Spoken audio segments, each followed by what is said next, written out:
పక్కదోవ పట్టిస్తూ ప్రజల లోపల ఆర్టీసీని వెరికుక్క చేసే ప్రయత్నం చేస్తారు. 50,000 ఎవరికి వస్తున్నాయండి జీతాలు?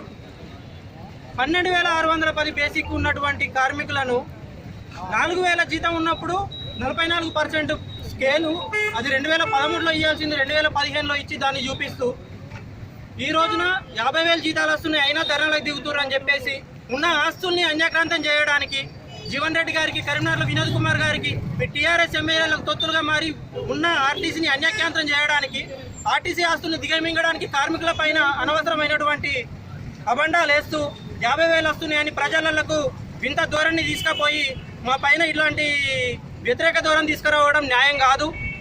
మేము ఉన్న డిమాండ్లు న్యాయబద్ధమైనవని మీకు తెలుసు. మీరు ఒక కార్మిక శాఖ మంత్రిగా చేసిర్రు, యూనియన్లు వద్దనడం ఎంతవరకు కరెక్టు?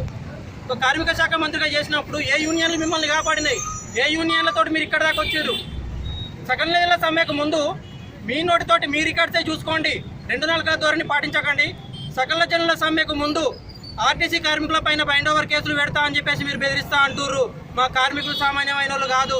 బస్సు చక్రం ఆగిందంటే తెలంగాణ స్తంభించినట్టే. ఖబర్దార్ ఆంధ్ర పాలకులారా అన్నటువంటి మీరు ఈ రోజున మా పోరాట పటిమ పోయిందనుకుంటుర్రు. ఎటు పోలేదు. మా పోరాట పటిమతోటే తెలంగాణను తెచ్చుకున్నాం. మా పోరాట పటిమతోటే మీరు మెట్టు ఎలా దిగరో చూస్తాం. మెట్టు దించే వరకు కూడా మేము ఐక్య పోరాటాలు చేస్తాం. అఖిల పక్షాల మద్దతు కూడా మాకున్నది.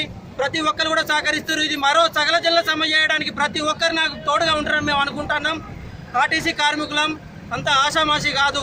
నీకు తెలుసు, ఈ రోజు నువ్వు గది మీద కూర్చుంటానికి కారణం ఆర్టీసీ కార్మికులే.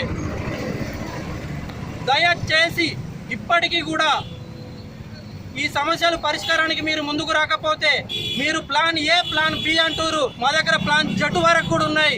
ఏపీ జడ్డు నుంచి టీఎస్ జడ్డు వరకు మాది జడ్డే మొత్తం ఆర్టీసీ.